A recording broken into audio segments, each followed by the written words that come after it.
Magandang gabi mga kabukids! At naghanda nga kami ngayon ng kaunting salo-salo para sa aming mga babies na nag-graduate. At syempre naman, dahil special itong celebration na ito, ay naghanda kami ng medyo kakaiba at miminsan lang namin maulam. Yes naman, tama po dahil miminsan lang talaga kami mag-ulam ng hipon, tahong at kung ano-ano pang mga seafoods na ito dahil naman medyo pricey din talaga siya at masama din pag palaging yun ang inuulam, nakaka-high blood ng bulsa, huy!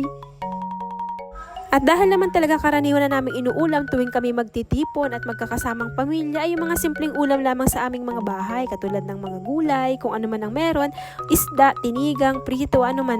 Pero ngayon, dahil ito ay graduation celebration, ay naghanda kami ng medyo masarap-sarap. Kaya ito na po. Pampano. Ayan na nga, nag-steam lang kami ng pampano. Then nagluto kami ng buttered garlic, hipon, tahong at kung ano-ano pang mga seafoods yan, nilagyan namin ng gulay at syempre pa, naghanda din kami ng mga dessert katulad ng yan, meron dyang basta yan ang nakikita nyo na yan na yung mga dessert na yan. At nilagyan din syempre namin ng chicken para sa mga hindi kumakain ng mga seafoods. Yes, mapapadami ang kain! Aww. At dahil medyo late na nga ang aming preparation at ngayong hapon lamang kami talaga nagluto, ay talagang wala nang pa subali-subali pa yan at talaga namang kumain na kami, nagsimula na kaming kumain. At syempre pa, ito talagang celebration na ito ay pasasalamat sa aming mga nag-graduate sa kanilang tiyaga at kasipagan sa pag-aaral. At syempre, with high honors siyang mga yan. Congratulations sa inyong tatlo, Ram, Ethel, and Sophie!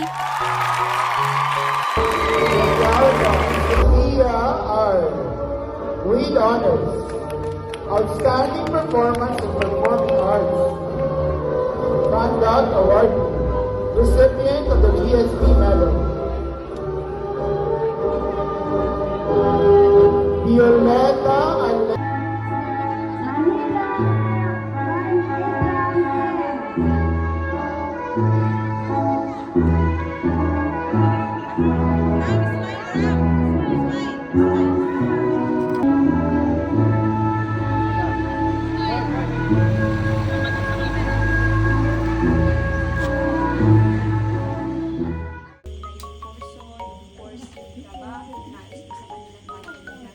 katapatan mo po sa buhay ng bawat salamat po sa pag-iingat sa amin, sa kanilang bawat araw ng pagpasok, hindi po sila pinabayaan. We thank you, Lord Father, sa pag-iingat pagpapala sa amin. Hindi po kami pagkikulala.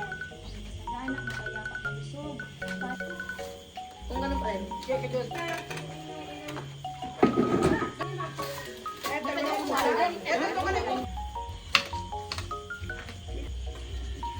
Dapat yung isang pala dun.